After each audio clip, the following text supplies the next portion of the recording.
Hare Krishna, Krishna Krishna, Hare Hare, Hare Rama,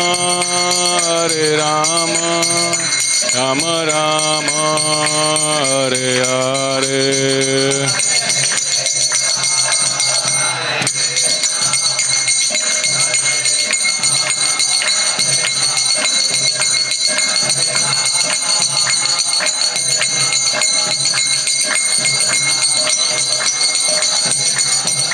Jaya Prabhupada, Jaya Prabhupada, Prabhupada, Jaya Prabhupada.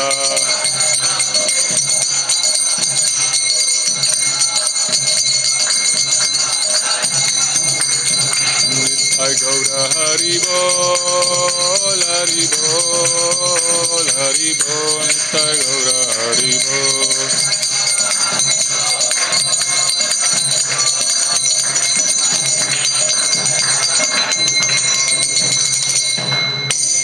Shri हरिनाम संकीर्तन की, श्रील प्रभुपाद की। ओम नमो भगवते वासुदेवाय, ओम नमो भगवते वासुदेवाय,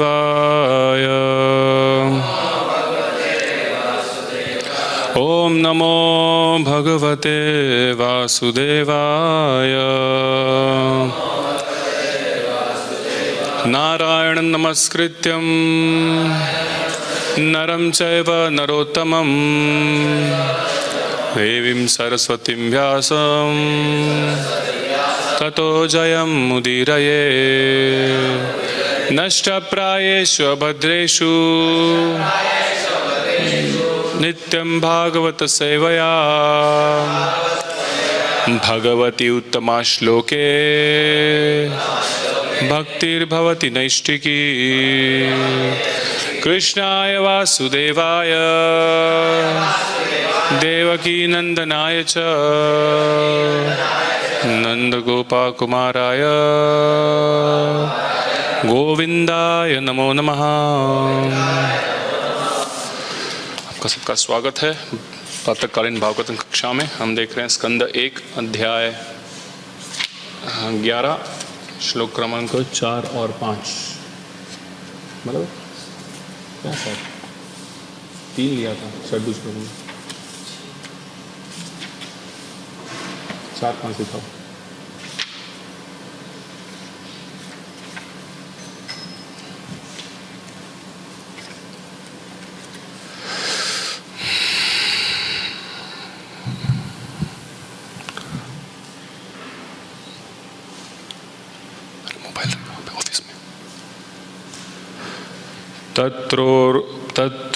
तत्र मेरे पीछे बोलिए, तत्र उपनीत बलयः रवे दीपम इव आदृतः आत्म आरामं पूर्णकामं निजलाभेन नित्यदा प्रीति उत्फुल्लमुखः प्रोच्युः हर्ष गदगदया गिरा पीतरम सर्व सुहृदम अवितारम इव अर्भकः। तत्रोपनीत बलयो रवे दीपमादृतः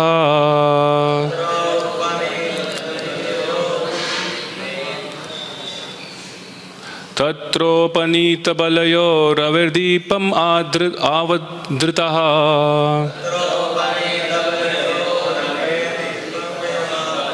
आत्मा रामं पूर्णकामं निजलाभेन नित्यदा।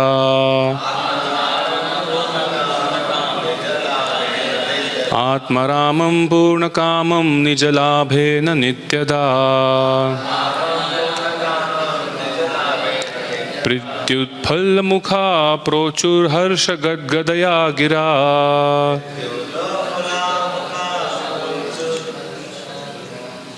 प्रत्युत्फुल्लमुखा प्रोचुर्हर्ष गदगदया गिरा पीतरं सर्वसुहृदम् अवितारम् अवार्भकः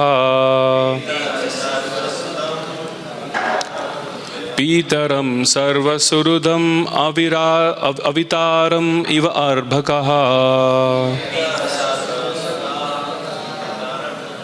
तत्रोर्पनीत बलयोरवेर्दीपमावदृत इवम् आदृतः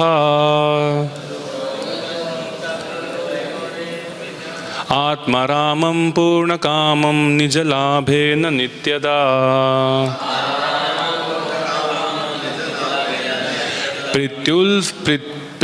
प्रत्युल्फुल्लमुख प्रोचुर्हर्ष गदगदया गिरा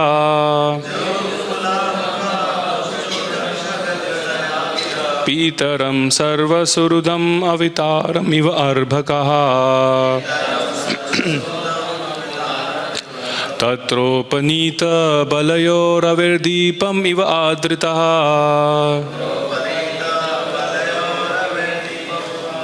आत्मारामं पूर्णकामं निजलाभेन नित्यदा प्रत्युल्फुल्लमुखा प्रोचुर्हर्ष गदगदया गिरा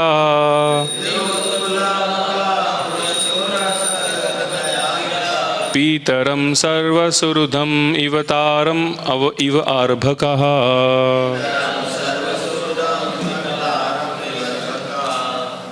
वन मोर टाइम थोड़ा अच्छे से तत्रोपनीत बलयोरविर्दीपमिव आदृतः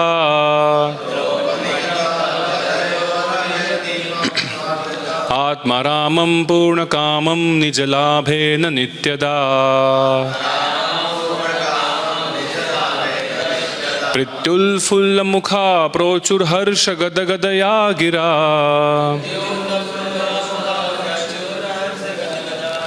पीतरं सर्वसुहृदम् इवतारम् इव अर्भकः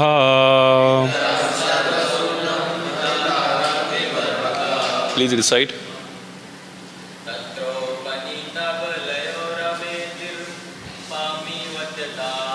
तत्रोपनीत बलयोरविर्दीपमिव आदृतः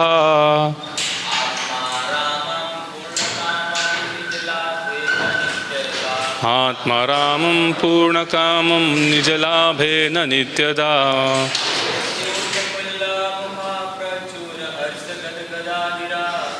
प्रत्युल्फुल्लमुखा प्रोचुर्हर्ष गदगदया गिरा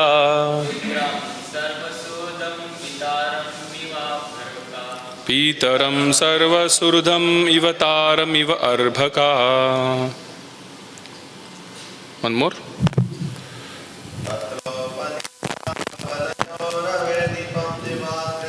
तत्रोपनीत बलयोरविर्दीपमिव आदृतः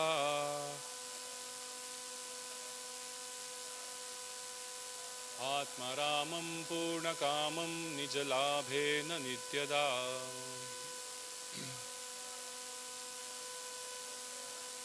प्रत्युल्फुल्लमुख प्रोचुर्हर्ष गदगदया गिरा पीतरं सर्वसुहृदम् इवतार इवमर्भकः माता जी शब्दार्थ तत्पश्चात उपनीत अर्पित करके बलयः उपहार रवे है सूर्य तक दीपम दीपक इव सदृश आदृतः आदरपूर्वक आत्म आरामम आत्मनिर्भर को पूर्णकामम पूर्णतया संतुष्ट निजलाभेन अपनी निजी शक्ति से नित्यदा निरंतर पूर्ति करने वाले प्रीति स्नेह उत्फुल्लमुखः प्रसन्नमुख प्रोचुः कहा हर्ष प्रसन्न होकर गदगदया आह्लादयुक्त गिरा वाणी पीतरम पिता को सर्व सभी सुहृदम मित्रों को, अवितारम संरक्षक को, इव सदृश अर्भकः बालक। अनुवाद और तात्पर्य कृष्ण कृपामूर्ति अभय चरणारिंद भक्ति वेदांत शिला प्रभुपाद के द्वारा। शिला प्रभुपाद की अनुवाद। सभी नागरिक अपनी अपनी भेंटें लिए हुए श्री भगवान के सम्मुख आए और उन्हें उन परम संतुष्टा तथा आत्मनिर्भर श्री भगवान को अर्पित किया, जो अपनी निजी शक्ति से दूसरों की आवश्यकताओं की निरंतर पूर्ति करते रहते हैं। ये भेंटें सूर्य को दीपदान करने के समान थी। फिर भी सभी नागरिक श्री भगवान के स्वागत में ऐसी आह्लादमयी भाषा में बोलने लगे मानो संतानें अपनी अभिभावक तथा पिता का स्वागत कर रही हो।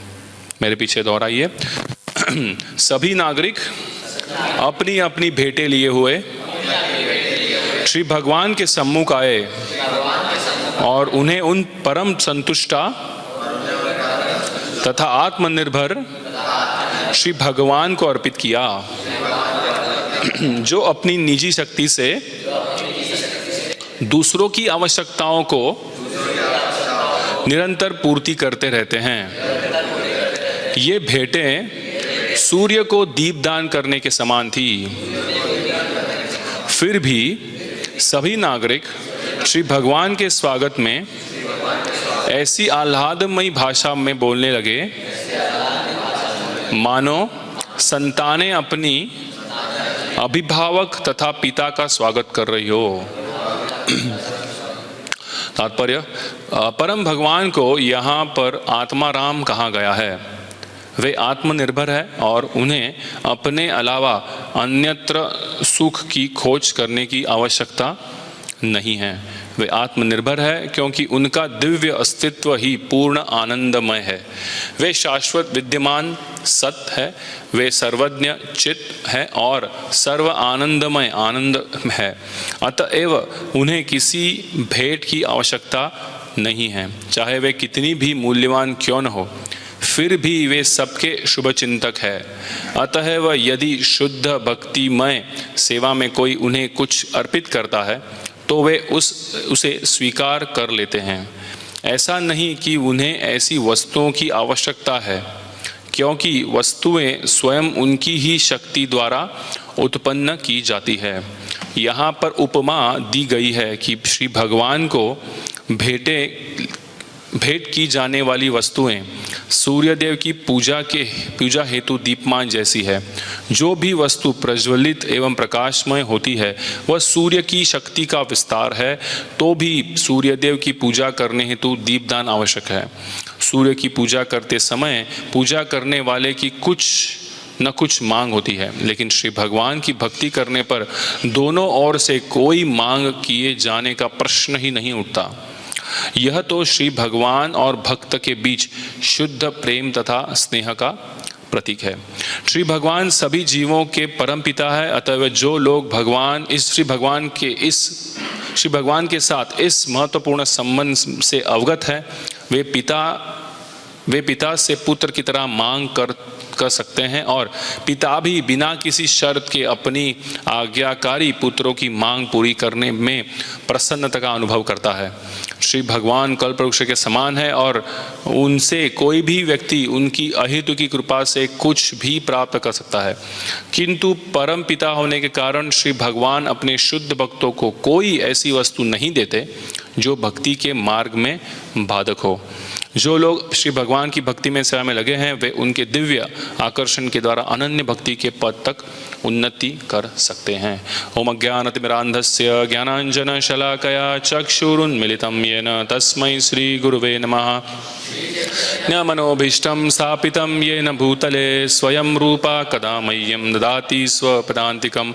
वन्देऽहं श्रीगुरौ श्रीयुतापदकमलं श्रीगुरून् वैष्णवांश्च श्रीरूपं साग्रजातं सहगण रघुनाथान्वितं तं सजीवं साद्वैतं सावधूतं परिजनसहितं कृष्णचैतन्यदेवं श्रीराधा कृष्णपादान् सहगण ललिता श्रीविशाखावितांश नमः। ओं विष्णुपादाय कृष्णप्रेष्ठाय भूतले श्रीमते भक्तिवेदान्तस्वामिन् इति नामिने नमस्ते सारस्वते देवे गौरवाणी प्रचारिणे निर्विशेष शून्यवादी पाश्चात्यदेशतारिणे नमः। ओं विष्णुपादाय कृष्णप्रेष्ठाय भूतले श्रीमते भक्तिसिद्धान्त सरस्वती इति नामिने श्रीवार्षभानवी देवी दायिताय कृपाद्भये कृष्णसम्बन्ध विज्ञान दायिने प्रभवे नमः। माधुर्य उज्ज्वल प्रेमाढ्या श्रीरूपानुग भक्तिदा श्रीगौर करुणाशक्ति विग्रहाय नमस्तुते। नमस्ते गौरवाणी श्रीमूर्तये दीनतारिणे रूपानुगा विरुद्धा अपसिद्धांत ध्वान्तहारिणे नमो गौरकिशोराय साक्षात् मूर्तये प्रलम्बा रसाम्बोधे पादाम्भोजाय ते नमः। नमो भक्ति विनोदाय सच्चिदानंद नामिने गौरशक्ति स्वरूपाय रूपानुगा वरायते गौर आविर्भाव भूमिस्त्वं निर्देष्ट सज्जन प्रिया वैष्णवा सार्वभौम श्री जगन्नाथाय ते नमः। वाञ्छाकल्पतरुभ्यश्च कृपा सिन्धुभ्य एव च पतितानां पावनेभ्यो वैष्णवेभ्यो नमो नमः।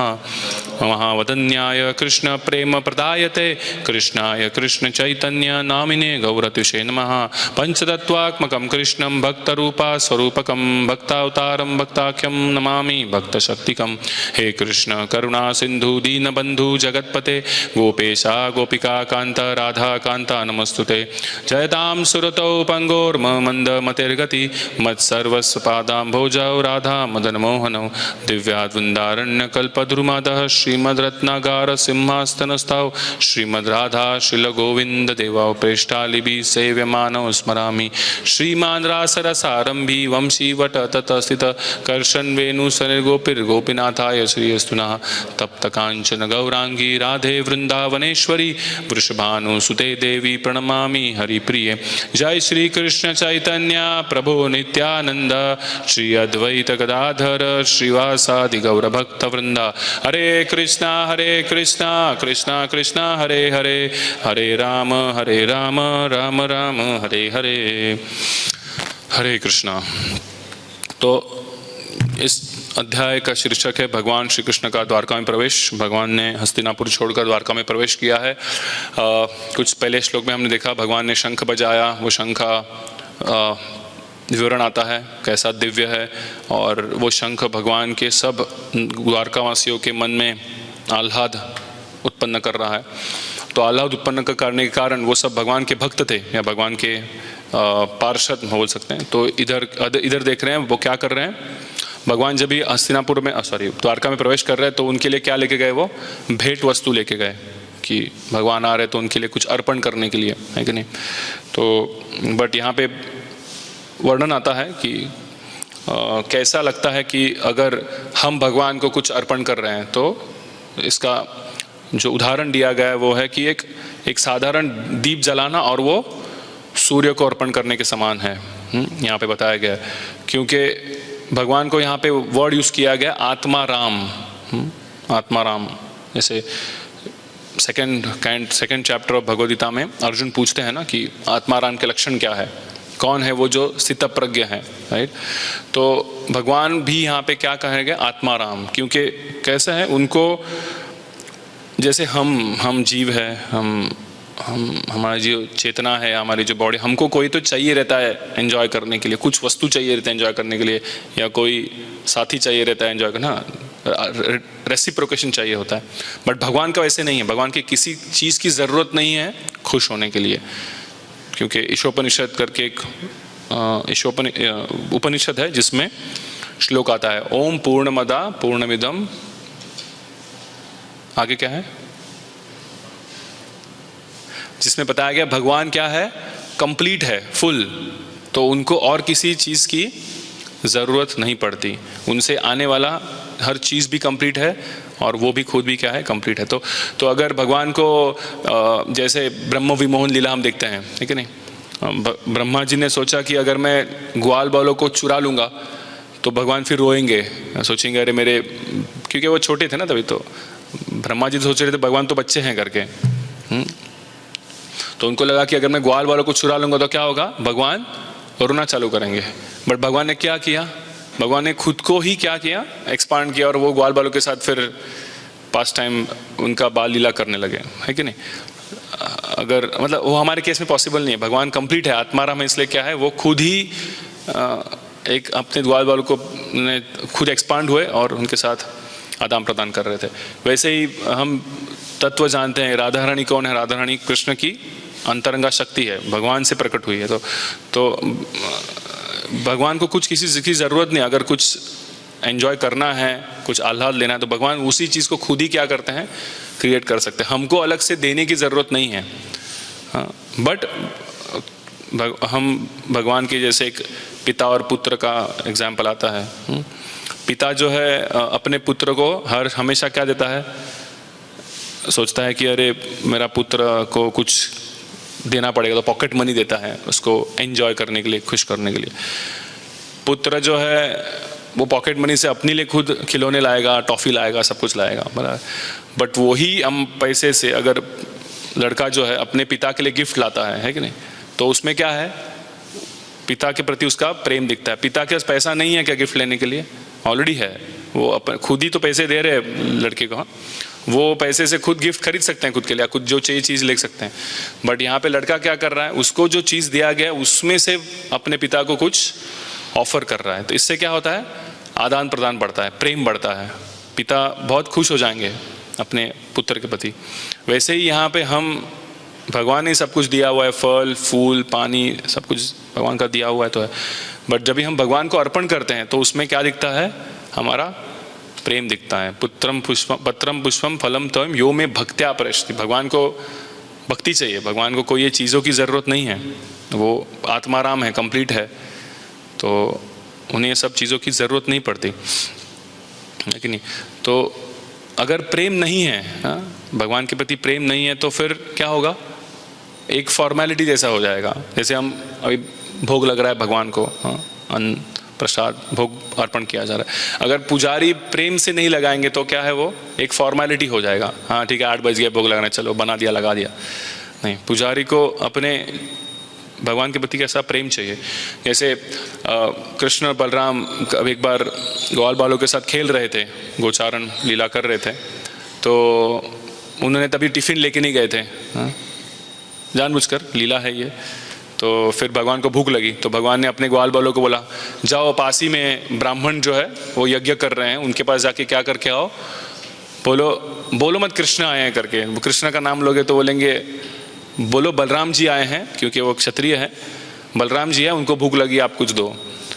तो ग्वाल बाल गए ब्राह्मणों के पास मांगने के लिए, तो आपने जो ये भोग रखा है वो वहाँ पे बलराम जी है, उनको भूख लगी है। तो ब्राह्मणों ने क्या किया, उनके पास देखा तक नहीं, अनदेखा कर दिया उनको।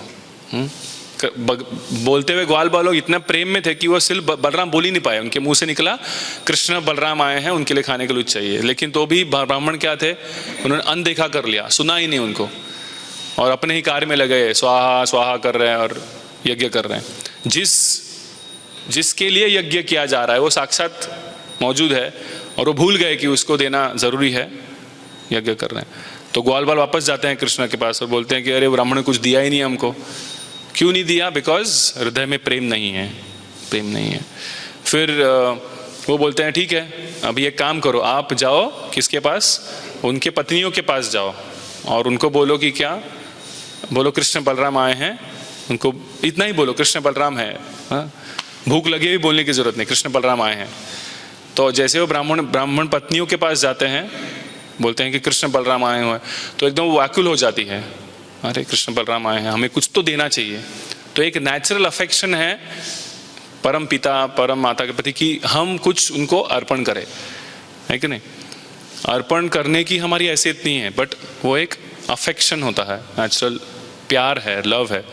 तो ऐसे ब्राह्मण पत्नियों ने सब भोग उठाया और फिर क्या किया, उन्होंने सोचा तक नहीं कि हमें हमारे जो धर्म पति है वो हमको क्या करेंगे, चिल्लाएंगे या कुछ नहीं। उन्होंने जो भोग था वो उठाया और सीधा ग्वाल बालों को दे दिया। क्यों, बिकॉज उनका ऑटोमेटिक जो नेचुरल अफेक्शन, जीवेर स्वरूप है कृष्ण नित्य दास, तो डायरेक्ट लव है कृष्ण के प्रति।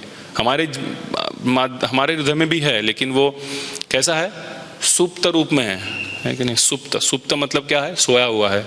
जैसे भगवान को मैग्नेट्स को कंपेयर, मैग्नेट हमारा चुंबक, भगवान चुंबक जैसे है, और हम कौन है, लोखंड है, आयन है। बट अभी लोखंड को क्या लगा हुआ है, जंग लगा हुआ है, इसलिए वो चुंबक के पास जाता नहीं है है कि नहीं। नेचुरल अफेक्ट, अगर जंग निकाल देंगे तो क्या होगा, नेचुरली जाएगा ना, कुछ करने की भी जरूरत, नेचुरल अफेक्शन होगा वो भगवान के प्रति। लेकिन अभी हमारा वो काम, क्रोध, लोभ, मत्सर का सब जंग लगा हुआ है, तो वो ब्राह्मणों को भी नेचुरल अफेक्शन नहीं आया, वो यज्ञ में लगे हुए हैं। बट उनके पत्नी को क्या था, उनका प्रेम पूरा कृष्ण के प्रति बहुत प्रेम था, भगवान के प्रति, तो उन्होंने इमीडिएटली विदाउट कुछ सोचे समझे जो भी उनके सामने दिखा भोग क्या किया, अर्पण कर दिया। तो और एक एग्जाम्पल आता है महाभारत में, बहुत बड़ा एग्जाम्पल है कि कुरुक्षेत्र का युद्ध होने वाला था। दुर्योधन अपने पॉलिटिक्स खेल रहा था। दुर्योधन ने सोचा कि भगवान मेरे साइड पे आने चाहिए, आप एटलीस्ट भगवान की नारायणी सेना तो मेरे पास आनी चाहिए। तो भगवान को आह्वान नहीं दिया, इनविटेशन दिया, आइए मेरे घर पे पधारिए।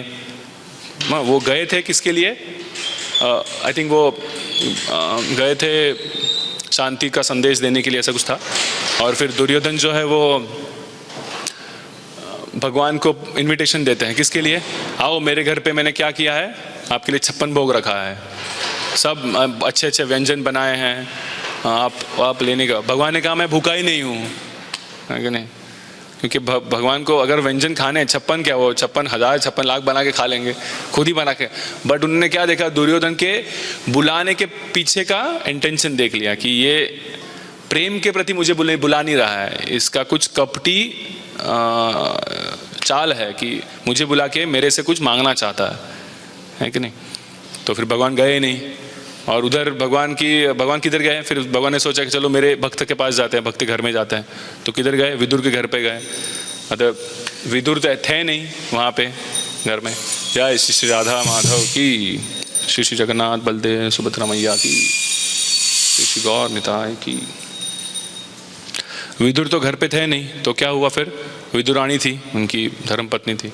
तो उनकी धर्मपत्नी ने, वो एकदम इतनी भावुक हो गई भगवान को देखकर, अरे भगवान मेरे घर में पधारे। एक, क्योंकि दुर्योधन एक क्षत्रिय का पुत्र था, और विदुर जो कौन थे, शूद्राणी के पुत्र थे। तो भले वो भाई थे धृतराष्ट्र के, बट उनका वो राजा का भी बन नहीं सकते थे।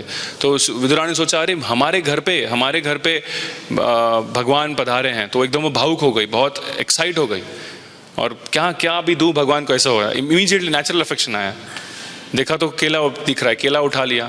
और केला फिर अभी ऐसा केला ऑफर कैसे करे ना, तो केला का पील्स निकाल रही है, उसके जो छिलके हैं वो निकाल रही है, और अंदर का केला देने के बजाय क्या दे रही है भगवान को, छिलका दे रही है कि नहीं। वो जानबूझ के नहीं कर रही, इतना भावुक हो गई है, इतना एक्साइटेड है, कुछ तो देना है भगवान को, भगवान आए हैं हमारे घर में, है कि नहीं। तो ये सोचकर छिलका दे रही है, और भगवान वो छिलका भी क्या कर रहे हैं, बहुत अच्छे से एक्सेप्ट कर रहे हैं, बहुत प्रेम से एक्सेप्ट कर रहे हैं। क्योंकि वो छिलका या केला, उसमें उनको फर्क नहीं पड़ता। उनको वो क्या देख रहे हैं कि विदुराणी के हृदय में जो प्रेम है वो देख रहे हैं। वो छिलका भी एक्सेप्ट कर रहे हैं, चलो वो भी खा लेता हूँ मैं। तो ऐसा नहीं कि हमको इसलिए भगवान को छिलका देना चाहिए अच्छे व्यंजन देने चाहिए, बट मतलब क्या है कि हमको भगवान को, नहीं तो हम भगवान को छिलका देंगे, केला हम खाएंगे ऐसा नहीं होना चाहिए। भगवान को अच्छे व्यंजन अर्पण करने चाहिए, बट वो हृदय पूर्वक प्यार से होने चाहिए, है कि नहीं। तो ऐसा वर्णन आता है शास्त्रों में कि जैसे प्रभुपाद यहाँ पे लिख रहे हैं कि सूर्य जो है, अभी हम देखते हैं हमारे पास, हम दीप लगाते हैं, वुड है, वुड में हम आग जलाते हैं। वुड में अग्नि क्यों प्रज्वलित होता है, बिकॉज अंदर क्या है, अंदर अग्नि मौजूद है जो प्रज्वलित हो रहा है। हम जब भी जलाते हैं तभी वो कैच कर रहा है, तो वो वुड के अंदर भी है, वैसे दिया में भी है। ये किसका रूप है, ये सन का ही रूप है। ये लाइट, हीट, बाद में फायर कहाँ से आ रहा है, सब सूर्य से आ रहा है। प्रभुपाद यहाँ पे लिख रहे हैं अच्छे से, जो भी वस्तु प्रज्वलित एवं प्रकाश में होती है वह सूर्य की शक्ति का विस्तार है। तो भी सूर्यदेव की पूजा करते हेतु दीपदान आवश्यक है। अभी हम दीप अगर सूर्य को दिखा रहे हैं, उनकी शक्ति है, उनको ही हम दीप दिखा रहे हैं। मतलब क्या हो गया, ये उनका उनसे जो मिल रहा है उसको हम वापस अर्पण कर रहे हैं। जैसे आपने देखा होगा जब भी हम हरिद्वार जाते हैं, हाँ, वाराणसी जाते हैं या गंगा के तट पर जाते हैं, बहुत सारे लोग वो गंगा के पानी को लेकर क्या करते हैं, गंगा में ही डालते हैं, बराबर कि नहीं? तो ये क्यों करते हैं लोग, इससे क्या लाभ मिलता है? तो गंगा पूजनीय है भगवान, हाँ, तो इसीलिए लोग क्या करते हैं, अर्घ्य के रूप में गंगा का पानी लेकर उसी को अर्पण कर रहे हैं। गंगा में से पानी निकालेंगे तो उसको कुछ फर्क नहीं पड़ेगा, हमारे चुल्लू में पानी निकालने से और देने से भी कुछ फर्क नहीं पड़ेगा, बराबर कि नहीं? आप टैंकर निकालो तो भी कुछ फर्क नहीं पड़ेगा, टैंकर डालो तो भी कुछ फर्क नहीं पड़ने वाला। बट ये क्या है, आदान प्रदान है, प्रेम है। तो हम रिस्पेक्ट या प्रेम के प्रति वो गंगा का ही जल लेकर उसको अर्पण कर रहे हैं। ये एक प्रतीक है कि कुछ हम अर्पण करना चाहते हैं, है कि नहीं? जैसे हमारे माता पिता के साथ भी हमारा प्रेम में संबंध है, तो हमें भी लगता है कि हम भी उनको कुछ दे, कुछ सुख, वो दे रहे हैं इतनी सुख सुविधा, हम भी दें। एक नेचुरल अफेक्शन होता है, वो भगवान के प्रति अभी नहीं है, बट वो हमें जागरूक करना है या उसको सुप्त स्टेज में है जिसको हमको बढ़ाना है आगे, अगर हम अच्छे से भक्ति करेंगे। लेकिन उसके लिए सबसे पहले प्रोसेस है कि हम, हरे कृष्णा, प्रोसेस है कि हम साधना भक्ति करें। बिकॉज अभी स्पॉन्टेनियस बोलते हैं ना, कि जैसे विदुरानी को था या ये द्वारकावासी को है, गोपियों को था, कृष्ण के ग्वाल बाल सखाओं को था, नेचुरल इफेक्ट, कृष्ण को देखते उनको प्रेम आता था कि अरे इसको कुछ देना चाहिए, है कि नहीं? हमारा ऐसा है नहीं, हम कुछ देने की सोचते हैं, हम लेने की सोचते हैं। क्या दे सकते हैं भगवान, क्योंकि वो भी लिखा है यहाँ पे, प्रभुपाद लिख रहे हैं भगवान कौन है, कल्प वृक्ष के समान है, डिजायर ट्री है। हाँ? अभी हम वृंदावन गए थे, तो वृंदावन में एक प्रभु जी लेक्चर दे रहे थे, वो बोल रहे थे कि वृंदावन में सभी चीज, पेड़ हो, पौधे जो भी है, या वृंदावन के रज भी, ये क्या है, सब कल्प वृक्ष के समान है। लेकिन हम मांगते क्या है उनके पास, बहुत इंपॉर्टेंट। इधर लिखा है सेकंड पैरा में, भगवान प्रभुपाद लिख रहे हैं कि पितृ और पुत्र का जो संबंध है उसमें पुत्र की इच्छा होती है मैं कुछ मांगू, और पितृ स्नेह से देते भी है। लेकिन अगर पुत्र मांगता है पिता के पास कि मुझे आज कॉलेज में जाना है, फीस भरने, तो पिता देंगे। पुत्र बोलता है मुझे आज कुछ बाहर दोस्तों के साथ कुछ खाना खाना है, देंगे। अगर पुत्र बोलता है मुझे आज दारू पीना है, पिता देंगे? नहीं देंगे। क्यों? क्योंकि पिता को पता है ये उसके लिए क्या है, हानिकारक है।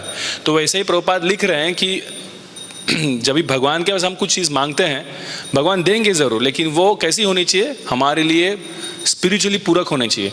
जब भी भगवान को लगेगा ये चीज़ ऐसा मांग रहा है कि वो चीज़ से ये मेरे से ही क्या होगा, विमुख हो जाएगा, तो भगवान वो चीज़ हमको नहीं देंगे, क्योंकि उनका भी प्रेम है। देख रहा है अरे जीव जो है ऐसा चीज़ मांग रहा है कि मेरे से दूर चला जाए, तो नहीं देंगे हमको।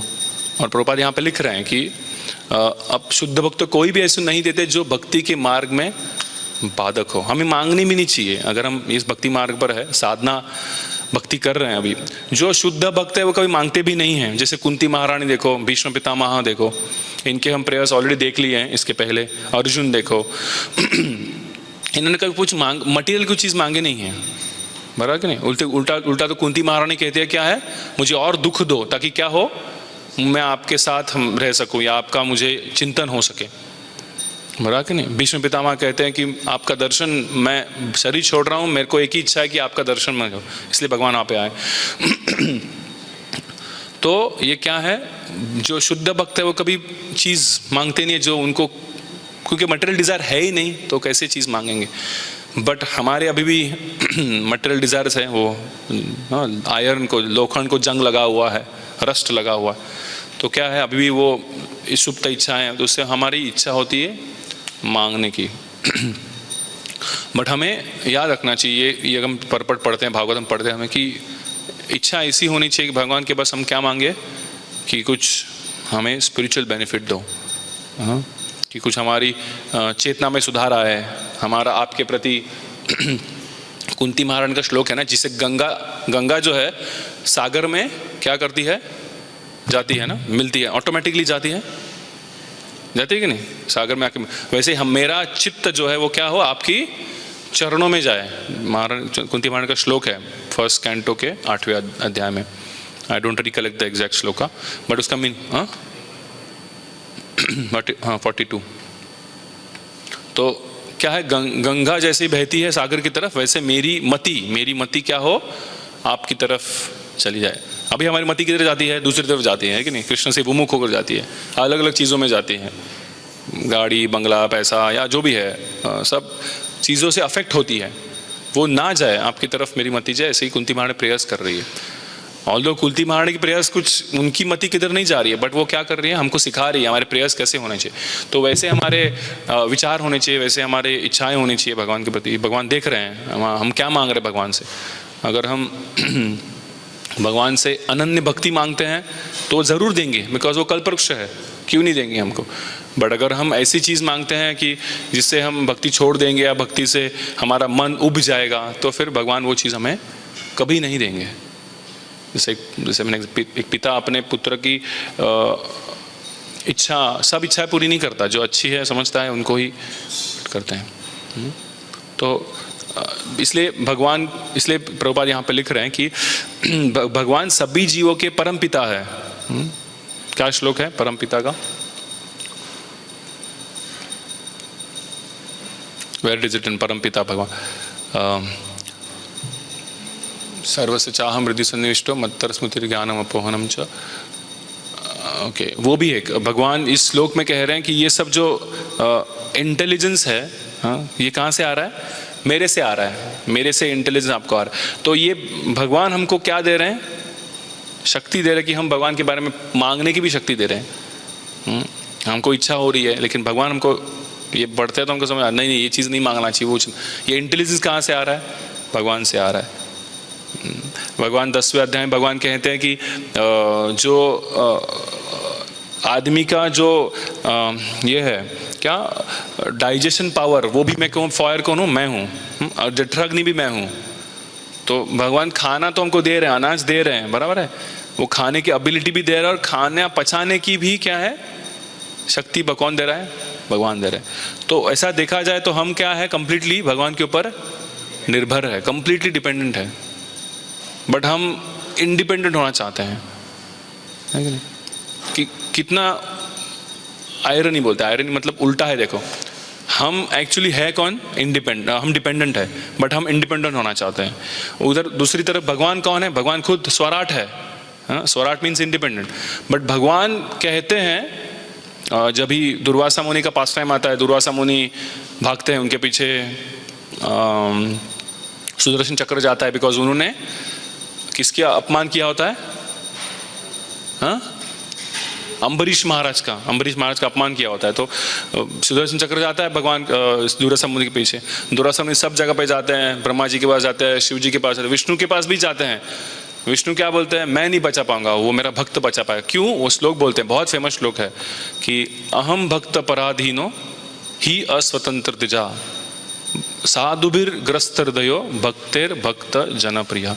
तो अहम भक्त पराधीनो, मैं कौन हूँ? भक्तों के पराधीन, मैं भक्तों पे डिपेंडेंट हूँ। देखो, भगवान इंडिपेंडेंट है और कह रहे हैं कि मैं क्या हूँ? भगवान पे भक्तों पे डिपेंडेंट हूँ। अहम भक्त पराधीन ही अस्वतंत्र दिजा, मैं अस्वतंत्र हूँ, भगवान कह रहे हैं। उनको अच्छा लग रहा है कि भक्तों पे डिपेंड होने के लिए, खुद इंडिपेंडेंट है, लेकिन क्या सोच रहे हैं कि मैं भक्तों पे डिपेंडेंट हूँ। और हम कौन है? हम एक्चुअली भगवान पे डिपेंड है, लेकिन हम नहीं चाहते, मैं इंडिपेंडेंट होना चाहता हूँ। सो ये कितना आयरनी है, कितनी उल्टी चीज़ है कि नहीं? तो हमें थोड़ा इसके प्रति ध्यान देना चाहिए कि भगवान क्या है? भगवान इंडिपेंडेंट है, बट वो डिपेंडेंट होना चाहते हैं। हम डिपेंडेंट होके भी इंडिपेंडेंस की मांग कर रहे हैं, तो नहीं हो सकते हम इंडिपेंडेंट। हम सब चीज़ों के लिए भगवान प्रति निर्भर है। सांस लेने भी भगवान पे डिपेंडेंट है कि नहीं? वो ब्राह्मण का पास टाइम आता है ना, जब भी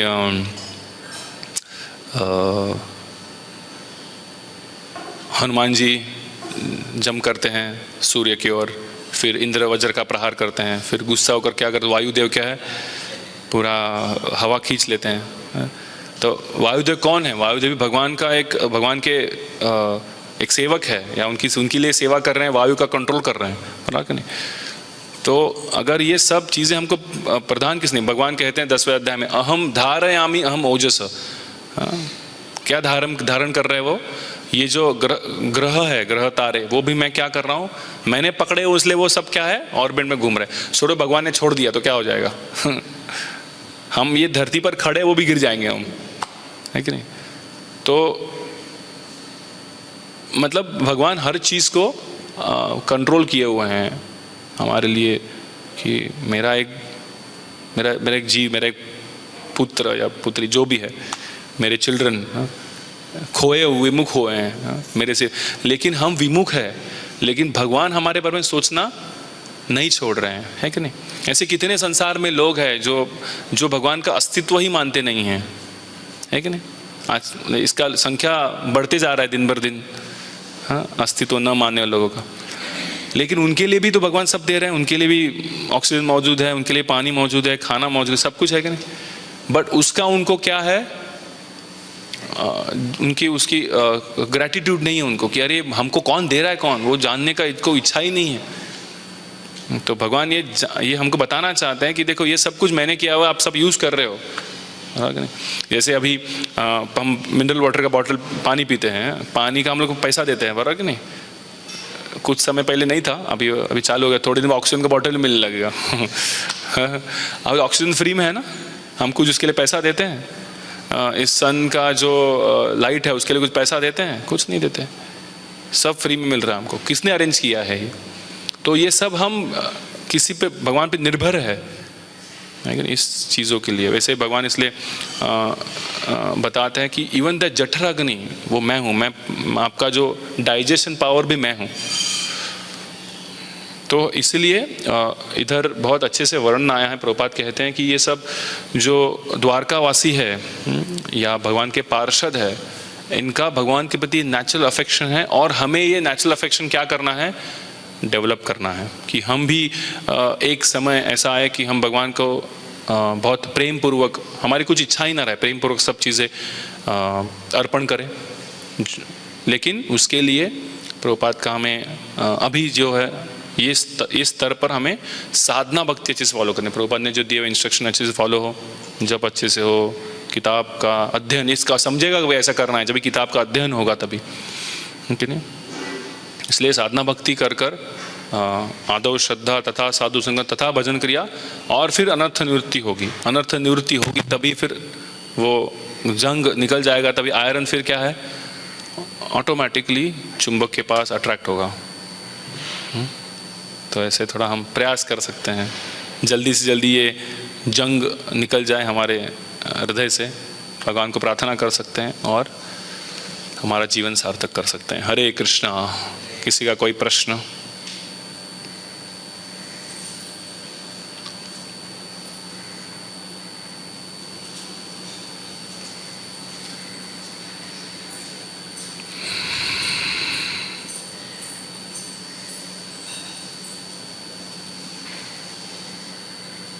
ग्रंथराज श्रीमद् भागवतम की जय। श्रील प्रभुपाद की जय। गौर प्रेमानंदे।